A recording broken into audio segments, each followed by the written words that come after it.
নমস্কার বন্ধুরা, আমরা এখানে সবাই বজরং দল উপস্থিত হয়ে গেছি। তো আজকে একটা বিশেষ কারণে সবাইকে একজন রুটে বলা হয়েছে, কারণ একজন, তোমরা ভিডিওতে দেখেছো যে একজন আমাদের সুবর্ণরেখা নদীতে বেলমুলাতে ডুবে মারা গেছে। তো উনি ওনার বাড়ি থেকে একজন এসে আমাদের সাহায্য চাইছিল, তো আমরা সবাই মিলে যাচ্ছি। তো অনন্ত যদি কিছু বলো ভালো। জয় শ্রীরাম সবাইকে। আমরা যে প্রতিজ্ঞাবদ্ধ হয়ে বজরং দলে এসেছিলাম, সেই হিসাবে আজকে তার কর্মসূচির প্রথম দিন। আগামী গত কয়েকদিন আগে একজন জলডুবি হয়ে মারা গেছিল বাড়ির ফুটপাদা। তো ওনার বাড়িতে আমরা সহযোগিতার কিছু হাত বাড়িয়ে দেওয়ার জন্য আর সবাই মিলে বজরং দলের তরফ থেকে বেরিয়েছি। তাই জানাবো, আগের দিনে আমরা সবার মানুষের কাছে পাশে থাকার চেষ্টা করব। এভাবে মানুষের পাশে থেকে আগামী দিনগুলো এগিয়ে নিয়ে যাবো। জয় শ্রীরাম সবাইকে। জয় শ্রীরাম।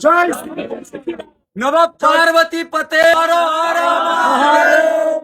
দুঃখ হর, কষ্ট হর, দরিদ্র হর, হর হর মহাদেব। জয় শ্রীরাম, জয় শ্রীরাম, জয় জয় শ্রীরাম, জয়